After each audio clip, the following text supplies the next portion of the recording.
B'siyata d'Ishmaya, Masechet Sanhedrin, Daf Nun Bet, nous commençons à la 13e ligne.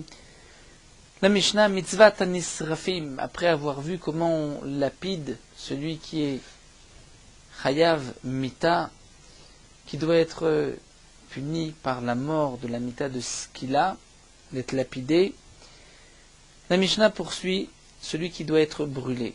Par la suite, dans le Mishnah, nous verrons pour quel Averot un homme doit être brûlé. Lapidé, nous avons vu, par exemple, Avodah Zara ou Hilul Shabbat. Mitzvot Anisrafim, Ayu Mashkim Oto Bazevel. On l'enfonçait dans des détritus, comme du fumier, pour ne pas qu'il bouge, Ad Arkuvotav, jusqu'au genou. Venotnim Soudar caché letor araka. Et on mettait un foulard dur à l'intérieur d'un foulard qui était plus tendre. Pourquoi? Rachid nous explique, étant donné que le soudar qui est tendre n'étrangle pas, comme nous allons voir, on prenait ce foulard pour pouvoir lui ouvrir la bouche. Si le foulard est rare, tendre, il ne va pas permettre d'ouvrir la bouche. Si il est trop dur, il va le blesser, même l'étrangler. En l'étranglant, il va le blesser. Donc c'est pour cela qu'on mettait la partie dure à l'intérieur, une partie plus molle, tendre à l'extérieur. Vekorer al tzavaro, et donc on l'entourait autour de son cou. Zemoshech etzlo, il y avait deux personnes, l'un tiré d'un côté, Zemoshech etzlo, l'autre tiré de l'autre côté, Tchepoter et piv, jusqu'à ce que celui qui est donc Chayav Mita ouvre sa bouche. Ensuite, Umadlik et Taptila, on allumait une mèche de plomb, comme nous expliquera la Gemara, Vezorka et Torpiv, et on l'a jeté à l'intérieur de sa bouche. Vioredet les Tormeav, et ensuite, elle tombait à l'intérieur de ses intestins, Vechomeret et Bene Meav, et elle brûlait et retrécissait ses intestins, ses entrailles. Et c'est ainsi qu'il mourait. Rabbi Yehuda Omer, Afou, Imed Beyadaim, lo mekayim b'mitzvot srefa, dit Rabbi Yehuda, si tu veux lui ouvrir la bouche, et que tu tires, tu l'étrangles pour qu'il puisse ouvrir la bouche, il risque de mourir dans tes mains, sans que tu puisses accomplir la mitzvah de srefa. Tu vas l'étrangler, et la poter et piv bitzvat. On va lui ouvrir la bouche avec une tenaille, chez l'obetovato, c'est-à-dire malgré lui. Madlik et Aptila, on allume cette mèche, c'est-à-dire on va la faire fondre, dit Rachid, les orcales et torpiv, et on va lui jeter à l'intérieur de la bouche. Il y aurait des tormeav, et donc elle rentre et elle brûle ses entrailles. Amar Rabel Hazar, Brab Tzadok. Brab Tzadok nous dit, Masé bat Kohen achat chez Zinta. Il y avait une fois le cas d'une fille d'un Kohen qui avait commis un adultère, et comme nous avons vu, elle va être brûlée, et qu'il faut achaveler zmorod de sa foi. Et ils l'ont entouré, ils ont mis du bois, des brindilles, et ils l'ont brûlé sur un bûcher. Donc ce n'est pas de la manière mentionnée plus haut. Amroulo, les Khamim ont répondu, le Bedin de l'époque n'était pas compétent, ne savait pas. C'était des tzdokim, dit Rachid, des Sadducéens, qui n'avaient pas cette Xerashava, qui comprenaient le pasouk comme il est marqué, brûler, brûler, mais ce n'est pas la halacha. La Gemara va expliquer, Maï Ptila, que signifie, de quel Ptila il s'agit, quelle mèche, Amarav Matna, Ptila Shel Ever, dire Matna, une mèche de plomb. Mais Nalan, d'où est-ce qu'on sait? Atis Srefa, Srefa, Madat Korah. Rachid nous explique la question, mais Nalan, d'où est-ce qu'on sait que de cette manière, c'est brûler la personne, puisqu'en fin de compte, on ne brûlait pas son corps. On l'apprend de Srefa, Srefa, d'une Zerashava de Adat Korah. Ici, c'est marqué Ba'esh Tisaref, à propos de la Bat Kohen. Et à propos de Adat Korah, c'est marqué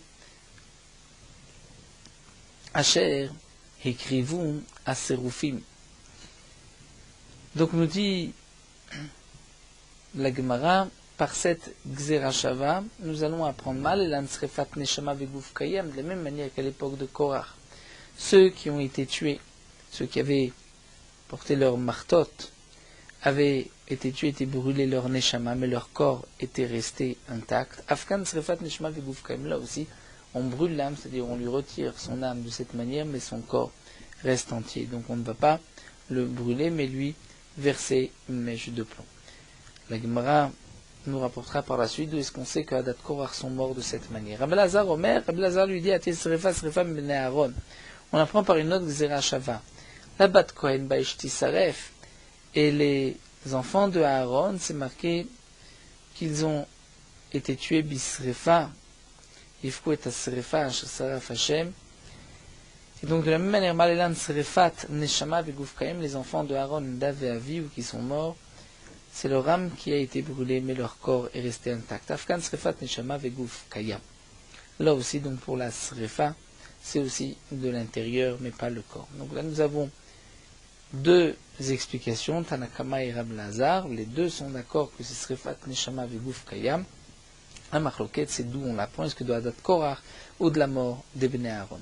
Man de Yalif Hadat Korach, celui qui l'apprend de Hadat Korach, demande la Gemara, Menale, d'où est-ce qu'il sait que Hadat Korach était mort de cette manière? Dirti, puisque c'est marqué, Vet Martot, Achataim, Aele Benafshotam.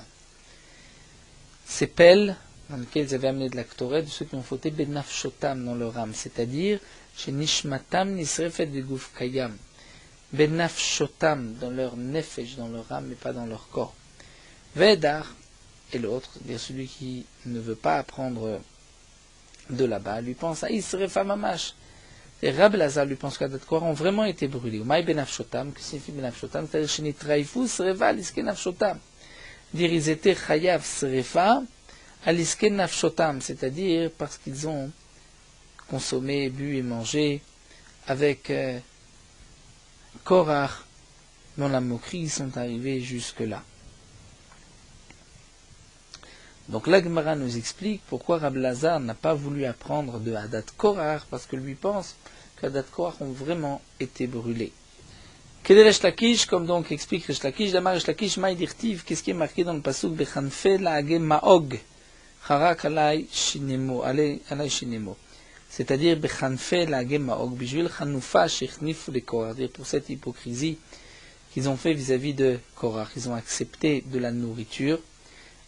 Aliske legima. Rashi nous rapporte que Maog signifie tout ce qui est mangé. Et bien c'est pour cela que Harak Aleem Sar Shel Geinam Shinam, pour cela qu'il a grincé sur eux le sar du Geinam, grincé ses dents. Donc eux qui ont mangé et bu avec Korach, qui se sont associés à lui, sont morts. Par la suite, le sar Shel Geinam s'en est occupé.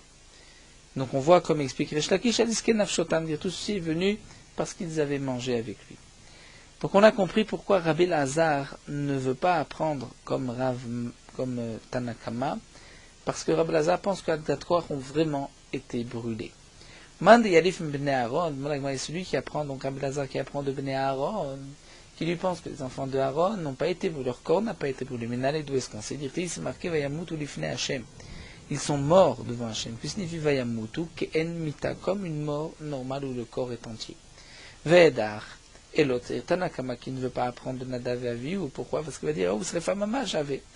Que là-bas, Nadav et Avihu ont vraiment été brûlés, leur corps aussi. Maïdirti Vayamutu, que signifie ils sont morts?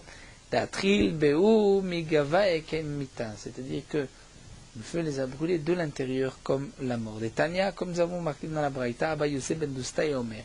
Shne chutim shel esh yatsum bet kodesh kodashim. Au moment de Nadav et Avihu, il y a comme deux fils de feu qui sont sortis du Kodesh Kodashim. Les Arba sont divisés en quatre. Sont rentrés deux dans les narines de l'un et deux dans les narines de l'autre. Ils l'ont brûlé. Et donc là aussi, comme nous voyons dans la Braïta, tout a commencé, le feu de l'intérieur, mais d'après Tanakama, ils ont été brûlés entièrement. La Gemara poursuit, pourtant, Ve'aktiv, c'est marqué dans le passou que Vatochal Otam Vayamutu Lifne Hashem. Donc si c'est Vatochal Otam, c'est Otam, c'est-à-dire Otam, eux, et pas quoi? Et pas leur corps, donc eux leur âme et pas leur corps. La Gemara dit non, il faut lire Otam velo bigdem, eux mais pas leurs habits n'ont pas brûlé. La Gemara poursuit, donc Tanakama l'apprend de Hadat Korach, Rabbi Lazar apprend de Mitat Nadav et Avihu que c'est seulement Nefesh qui meurt, mais le corps reste entier. Pourquoi on n'apprend pas des Pariman Israfim, c'est-à-dire des korbanot, où on devait tout brûler. Malan srefa mamash, afkan srefa mamash. Mais par manisrafim, c'est marqué dans le passou qu'on va les brûler. Donc là aussi, on va dire, on va brûler. La Gemara dit non, mistabra ma'adam v'lemaf. C'est plus logique d'apprendre l'homme d'un homme. Il y a celui qu'on tue, d'un homme de qui? De Nadav et Avihu, ou bien de Hadat Korach. Pourquoi? Sheken Adam, parce que c'est d'abord Adam, un homme. Choté, c'est un qui a fauté. Lui a fauté. Nadav et Avihu ont fauté. Et Hadat Korach ont fauté. Alors que les Parim et Srafim eux-mêmes n'ont pas fauté. Neshama, c'est-à-dire qu'il y a une Netilat Neshama. Lorsqu'ils ont été brûlés, c'est là qu'ils meurent. Alors que les Parim et Srafim ont d'abord été égorgés, ensuite on les brûle. De plus, Pigoul, c'est-à-dire il y a un digne de Pigoul, de Marshava, pour les Korbanot, alors que pour celui qui va être tué, ou comme Hadat Korach, il n'y a pas de digne de Pigoul. Pigoul, c'est lorsqu'il y a une Marshava de manger après le temps limite. Donc on voit que les points communs sont plutôt du côté de la Braïta, ou de Nadav Avihu, ou de Hadat Korach. La Gemara répond, il dit Adrabo, au contraire, Parim Nesrafim, mais il vaut mieux apprendre de Parim Nesrafim, Shken Marchir de Dorot. Parce que c'est et Marchir, c'est-à-dire que la Srefat Beddin, nous dit Rashi, Marchir permet d'accomplir la mitzvah, Parim Nesrafim, c'est aussi une mitzvah. Mais la Srefa, qui est mentionnée à propos de Hadat Korach et de Nadav Avihu, ce n'était pas la main de l'homme, c'est Akadosh Baruch Hu, donc il n'y a pas de mitzvah qui a été accomplie. Et de plus, les Dorot, c'est-à-dire de ce qui s'accomplit pour les générations de Parim Nesrafim, était aussi pour les générations à venir. Alors que Nadav Avihu et Hadat Korach, c'était chose d'exceptionnel pour l'époque. La Gemara dit c'est vrai, mais nous avons Hanach Nefeshin, nous avons 4 points communs contre 2, donc on préfère apprendre de Hadat Korach ou de Nadav Avihu. La Gemara continue, Man de Yalif Madat Korma et Tamalif Bene Aaron, celui qui a appris de Hadat Korach, pourquoi lui n'a pas appris par la Xera Shava de Bene Aaron? Il lui répond, Ousrefa Mamash avait, parce que les Bene Aaron ont vraiment été brûlés. Alors Venilef Mina, dit la Gemara, si ils ont été vraiment brûlés, alors pourquoi on n'apprendrait pas de là-bas qu'il faut vraiment brûler? Celui qui rêve Mita, Amar Rav Nachman, Amar Rabavoa, Marcha, la Torah dit Va'afta lechacha kamocha. Tu dois aimer ton prochain comme toi-même. Même celui que tu tues, tu dois lui choisir une belle mort. Une belle mort, c'est-à-dire de ne pas le brûler vif. Plutôt sur un bûcher, plutôt de lui faire couler du plomb. Donc si maintenant on parle le digne de Rav Nachman, alors Xera Shava Lamali, pourquoi j'ai besoin d'une Xera Shava? Bon, j'ai besoin. Il a Xera Shava, si on n'avait pas eu la Xera Shava, on aurait pensé que si c'est juste un Neshama, mais le gouffre est entier, ça ne s'appelle même pas une Srefa. Et si c'est parce que la Torah a dit tu aimeras ton prochain comme toi-même, eh bien, je suis obligé de le brûler sur un bûcher. Alors je vais dire la fiche je vais rajouter beaucoup de bois, qui est pour qu'il puisse mourir rapidement. Kamash Malan, que non, que puisque j'ai une Xera Shava, c'est qu'il faut vraiment le brûler, Srefat Neshama Vegouf Kayam, et Rav Nachman, j'en ai besoin, Vaftar Kamocha, pour me dire que donc tu ne vas pas apprendre de l'autre Xera Shava, dire de Bnei Aaron, si vraiment c'était une Srefa Mamash. Donc la Gemara nous a rapporté de toutes ces drachot. Nous est-ce que nous savons que lorsqu'on tue un homme bisrefa, on fait en sorte que son corps reste entier.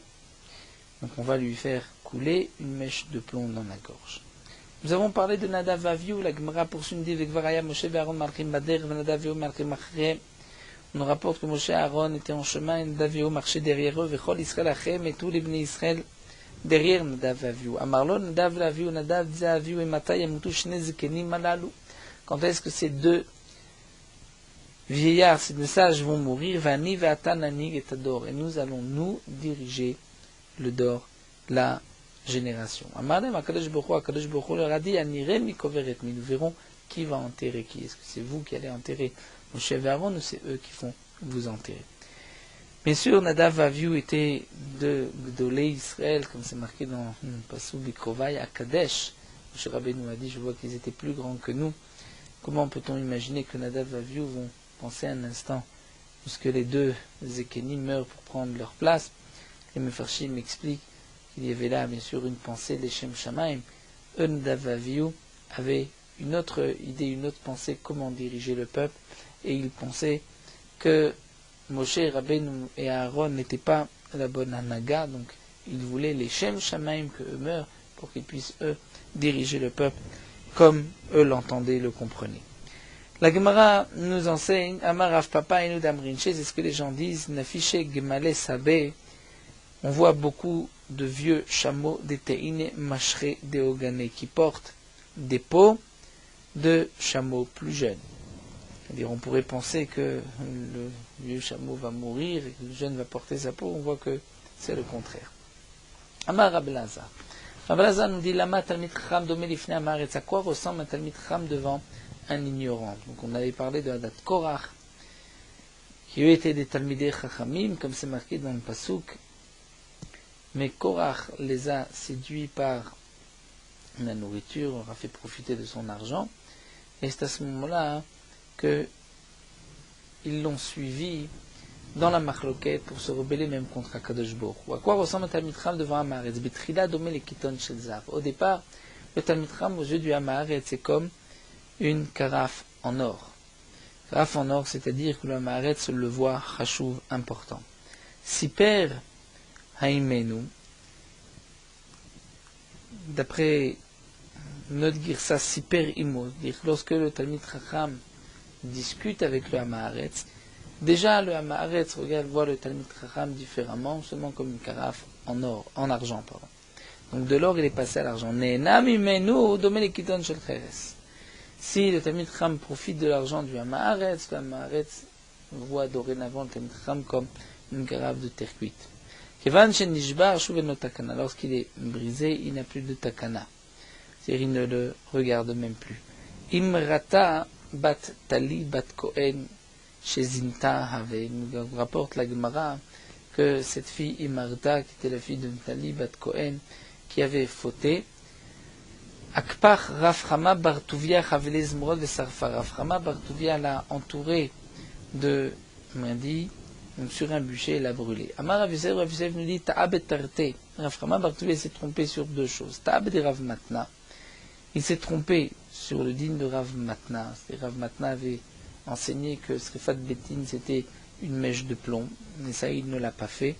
Et aussi Ta'ab et Tanya, il s'est trompé sur une autre braïta. D'abord, il ne l'a pas tué comme il fallait tuer celui qui est chayav srefa, il fallait lui asser une mèche de plomb, mais aussi il s'est trompé en pensant qu'il pouvait juger cette fille. Alors que c'est marqué dans la braïta où bataille la Kohanim alviim et la Shofet Asheri Bayamim Mahem. Tu vas te rendre chez les Kohanim alviim et chez le Shofet Dayanim qui seront à l'époque. Chez Kohen Yesh Mishpat. Lorsqu'il y a le Kohen, il y a un jugement. Lorsqu'il n'y a pas de Kohen, il n'y a pas de Mishpat. C'est-à-dire que le Beddin pouvait condamner à mort, comme nous explique Rajis, seulement lorsque le Sanhedrin se trouvait dans la Lishkat Agazit. Mais lorsque, donc dans le Beth Amikdash, mais lorsque il n'y avait plus de Beth Amikdash, il ne pouvait pas juger. Donc Raframa Bartuvia ne pouvait pas, à son époque, juger cette fille de Kohen. Donc ça, c'est déjà une erreur en pensant qu'il pouvait la juger. Deuxième erreur, c'est qu'il l'a brûlée sur un bûcher alors qu'il aurait dû lui verser une mèche de plomb. Amar Ablazab Rab Tzadok Masef Bat Kohet Shel Zintar. Ablazab Rab Tzadok nous rapporte, mais c'était le cas d'une fille de Kohen qui avait fauté. Amar Rab Yosef Bedin Shel Tzidokim. A fait dire Rab Yosef, c'était un Bedin de Tzidokim sadducéen. Achi Amar Lehu Ve'achi Ha'adroulé. Demande la Gemara, c'est ainsi qu'il l'a dit, qu'il leur a dit, et c'est ce qu'ils lui ont répondu. C'est-à-dire que lui, Rab Lazar, Rab Tzadok a rapporté une preuve que Bebat Kohen Shezinta, il l'avait brûlé sur du bois. Et les Chachamim ont répondu, non, c'est un massé de Tzdokim. Vatania, pourtant, voici que la Braïta nous rapporte cette histoire différemment. Amar Rab Lazar, Rab Tzadok dit, je me rappelle lorsque j'étais enfant, en Burkav al-Ktevos, là-bas, j'étais sur les épaules de mon père Vévi, ou Bat Kohen Shezinta, avec Foir les mots de Safo, ils ont emmené Finan Kohen qui avait fauté, ils lui ont posé entouré de brindilles, de bois, et Safo, ils l'ont brûlé. Et on lui a répondu, Rab Lazar, Rab Tzadok, Amolo, Katanaïta, lorsque tu as vu cela, tu étais petit, Ven Vim Raim Katan. On ne peut pas apporter une preuve d'un Katan. Donc on voit une fois que les Khamim ont répondu à Rabbi Ezra Tzadok, tu étais petit, tu ne peux pas témoigner de ce que tu as vu auparavant. Et d'après Rav Yosef, les Khamim lui ont répondu, c'était un Beddin de Tzdokim.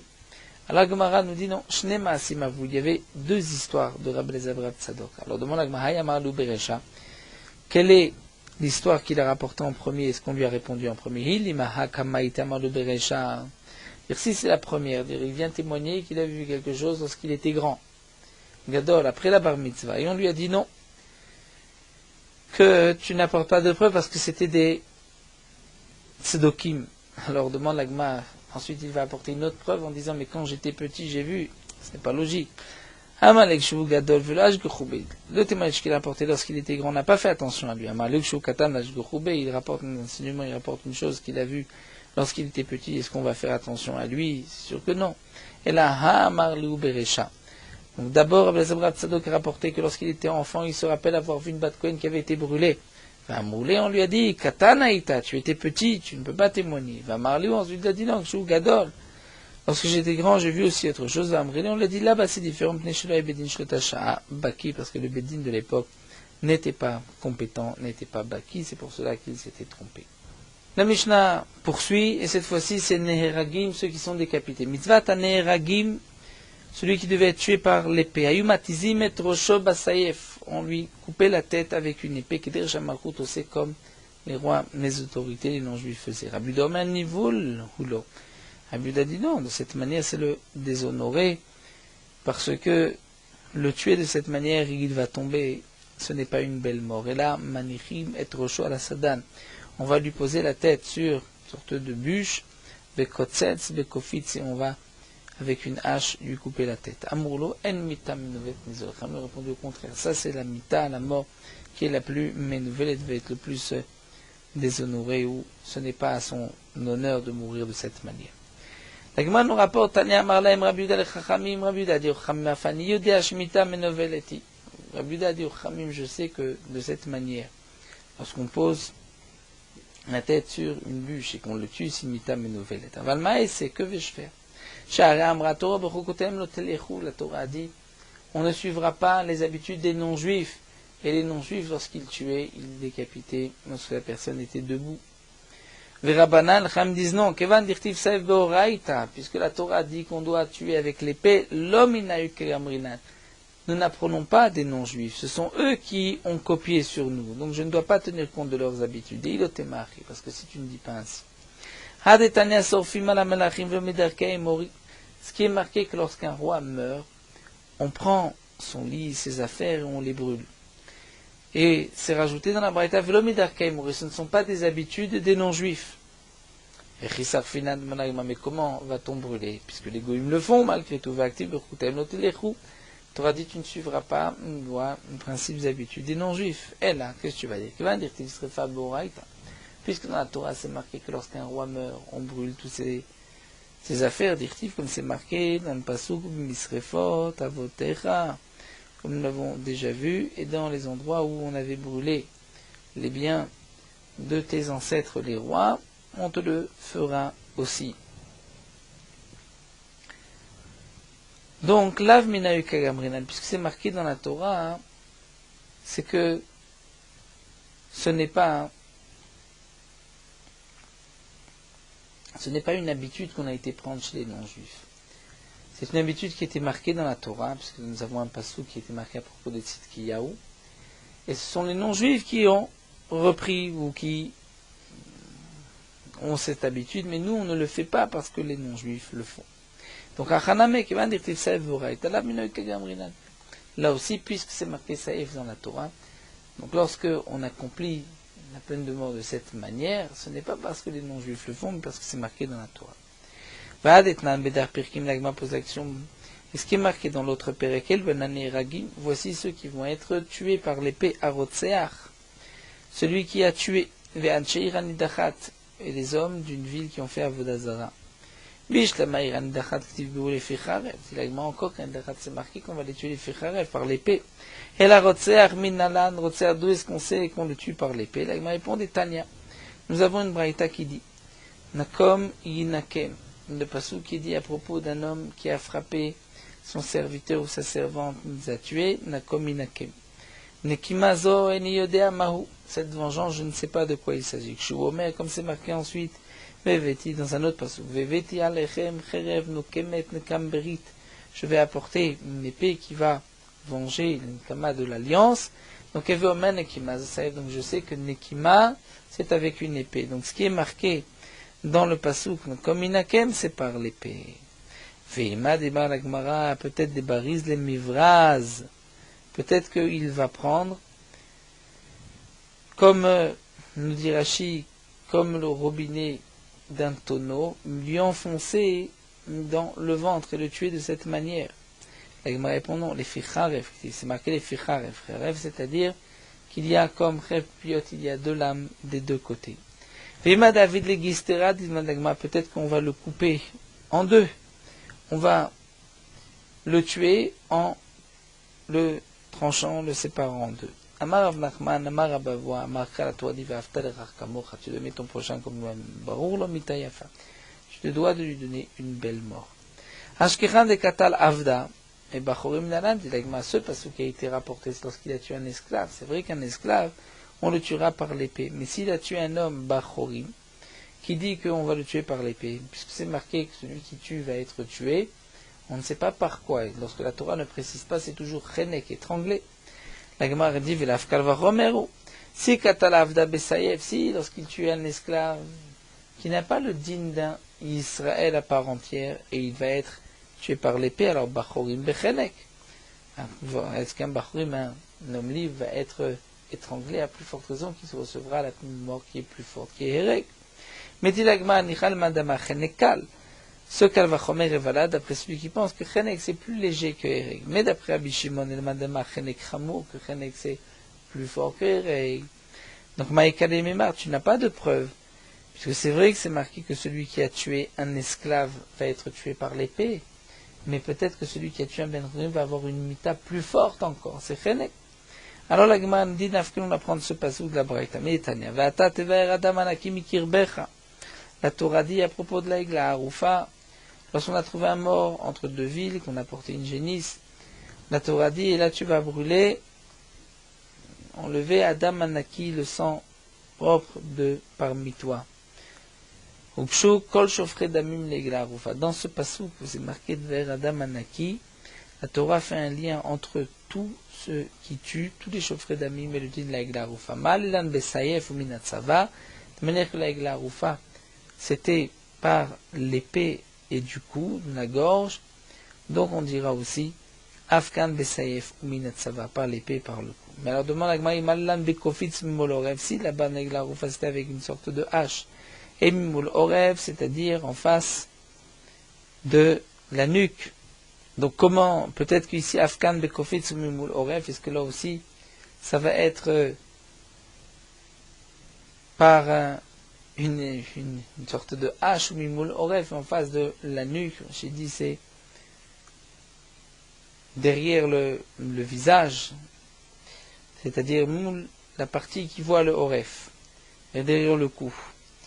Amar Rav Nachman, Maravoa, Marka Vaftar Kamocha, Borlo Mitayef. Et donc Rav Nachman vient répondre, puisque la Torah dit Vaftar Kamocha, tu dois donner une belle mort, et tu ne peux pas le tuer juste avec une hachette, pour cela qu'il faut le tuer avec une épée.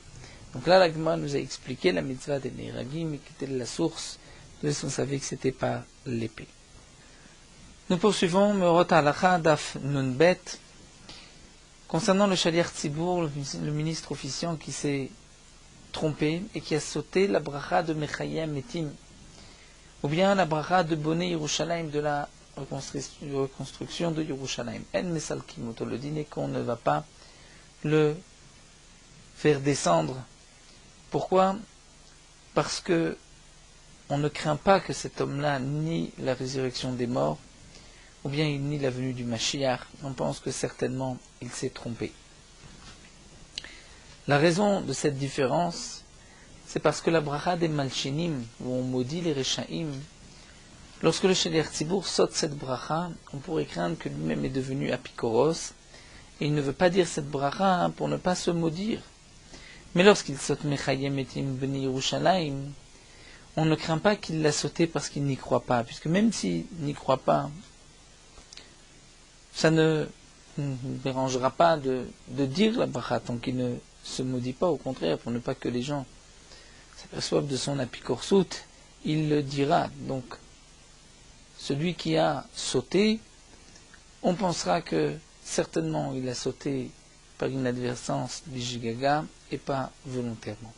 Mais si c'est un homme que nous savons, nous l'avons déjà entendu dire, qu'il nie en la résurrection des morts, ou il ne croit pas dans la Géoula, libération dans la Biat Mashiach, ou s'il ne croit pas que la Torah est descendue du ciel, ne croit pas en la récompense et la punition, ou d'après tout le monde, il a le statut d'un apikoros, là nous avons l'interdiction de le nommer comme Shalir Tzibour, et s'il se lève pour être Shalir Tzibour, on ne répondra pas Amen à ces bénédictions.